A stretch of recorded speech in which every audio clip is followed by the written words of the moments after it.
Mga ka-Presnes, ayan, ginagawa po ng aking asawa yung sa halip na money garland, candy garland to para sa dalawang junakis namin para bukas mga ka-Presnes kasi recognition nila bukas mga ka-Presnes. Ayan po yung proseso ng paggawa mga ka-Presnes. At meron na rin po tayo na finished product mga ka-Presnes. Ito po yung finished product nun mga ka-Presnes. Look at that mga ka-Presnes. Ayan. Diba? Ang ganda mga ka-Presnes. Very nice idea. Ayan, diba? Kasi hindi naman namin sinasanay sa pera yung aming dalawang junakis kaya sa halip na money garland ang bibigay namin sa kanila. Ayan, candy garland. Ayan mga ka-Presnes. Diba? Maiba naman tayo mga ka-Presnes. Kasi yung aming junakis napakahilig sa mga Mentos, ayan, Pochi. Ayan, kaya yun yung nilagay namin dyan mga ka-Presnes. Ayan, very nice. Bukas po isasabit namin sa kanila yan mga ka-Presnes. Ayan.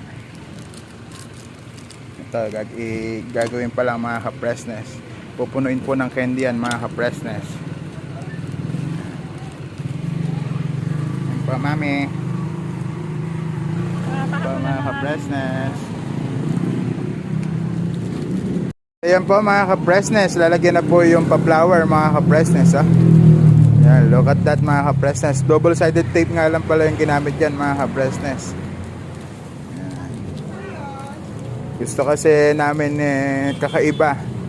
Ayan, kakaiba naman kasi ano na yun kumbaga sa kuwan masyadong ano na yung money garland. Saka wala naman po kaming panglagay doon. Kaya candy muna mga ka-Presnes. Okay po ba yan mga ka-Presnes? Look at that. Very creative.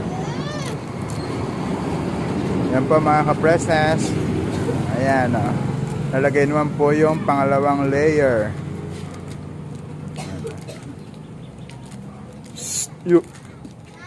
May aso po kasing dumaan. Yan po mga ka-Presnes.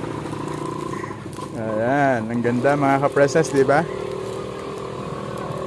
Sige po mga ka-Presnes, pakishare na lang po ulit ang ating video. Ayan, malapit na pong matapos.